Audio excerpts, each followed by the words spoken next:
Hey there, I'm Amy.connell. Welcome to Graced Health, the podcast for women who want simple and grace-filled ways to take care of themselves and enjoy a little chocolate as well. I'm a certified personal trainer and nutrition coach who wants you to know your eating, movement, and body don't have to be perfect. You just need to be able to do what you're called to do. Today's question is, what should I look for in a personal trainer? And this may be a question that you didn't know you needed to ask. All personal trainers are not created equal. I have a particular way of training women, and I will say that there are certain things about my style and methodology of training that work really well for some people and not going to for some others. So if you are thinking about hiring a personal trainer, and that is someone who is certified, they have gone through a course. I know that my course took probably 6 months for me to go to. I learned a ton. I have to have continuing education to keep my certification. So this is not like a fill out 10 questions on the internet and and then you're approved. Typically, some of the higher regarded ones are NASM, which is the one that I am accredited through, National Academy of Sports Medicine. ACE is another one that is very highly regarded. I know that there's another one. I'm sorry, I can't think of what it is, but either one of those two are typically some of the top tier accreditations or certifications that you can have as a personal trainer. So if you're thinking about getting one, these are the kinds of things that I want you to think about when you are in an exploration phase. And the first thing is, you should be able to sit down with a potential trainer for at least 30 minutes and have a conversation complimentary.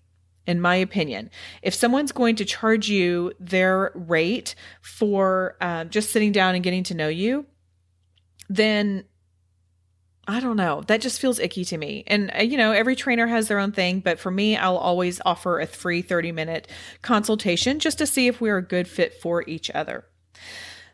Another thing is, I want you to be able to talk about your goals.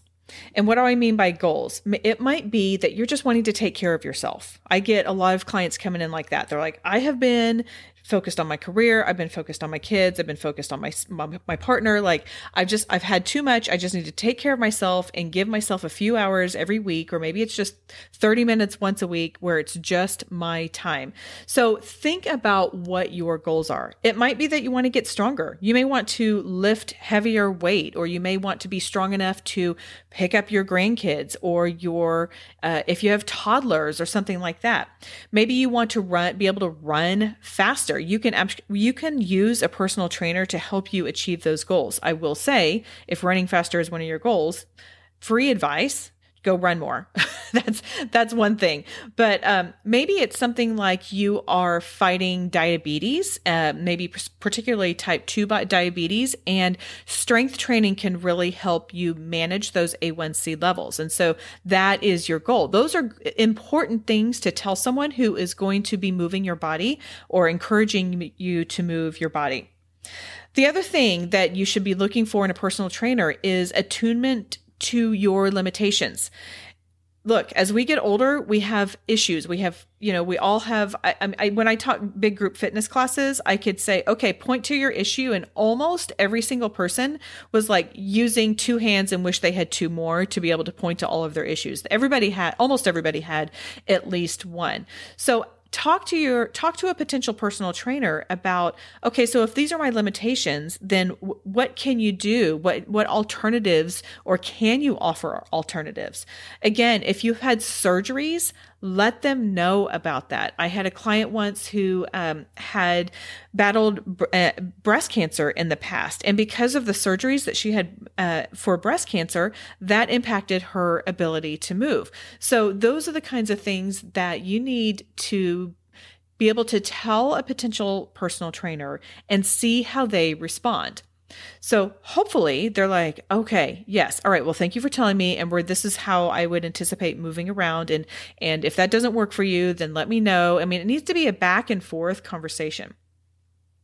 The other thing that you should be asking them is, what can you expect in a typical session?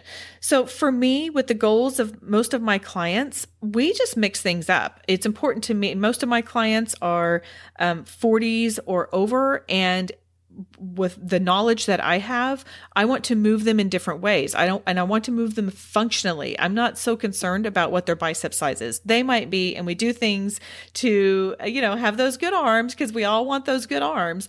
But I'm more concerned about how they're moving and how their body reacts in the space that they're in, especially when it's, something unanticipated. So, and then the other thing that I would really encourage you to look for when you are talking to a potential personal trainer is the language they use. And I'm not talking about like dropping the F-bombs. So if that's important to you and they're dropping a bunch of F-bombs, then, maybe that's not the right place for you. But if they're saying things or using words that just maybe don't sit right for you, or maybe you have started to embrace health at every size and there is a lot of fat shaming language, maybe that's not the right place, and maybe that's not going to be a super positive experience for you. Or if they have an all or nothing mentality, or you have to do it this way or it's not going to work, then maybe that's fine. Maybe that's what you need. I'm learning that not everybody operates the same way that my brain and my body operate. So if that's fine, then go for it. But if you want someone with a little bit more grace, or maybe who can be more flexible, then that's not the right partnership for you. Finally, I want to remind you that sometimes personal trainers work out and sometimes they don't. It's like when Dr. Patrice Berry was on, and she herself is a clinical psychologist, and she said, it took me 3 therapists to go through before I found the right one. So just like it might take us a while to find the right therapist, it may take you a while to find the right personal trainer, because side note, there's a lot of personal stuff that comes out from both sides during the personal training, and you need to be with someone who you can trust emotionally and how you can trust physically as well. Because at the end of the day, you've got to be able to trust them with your body, and you have override capabilities. I always tell my teen clients, you have the capability to override the words that are coming out of my mouth. So I always give them that empowerment, and I want you to have that empowerment too, and the ability to speak up and say, nope, I'm not doing this. And a good trainer will say, okay, that's fine. We're going to do something different and we're going to work the same muscles. But those are some things to think about. If you are looking for a personal trainer, find one who's certified and find one who really gels with you. It is a partnership. It is a relationship. And I want it to be a successful feeling one, no matter what your goals are. Okay, that is all for today. Go out there and have a great day.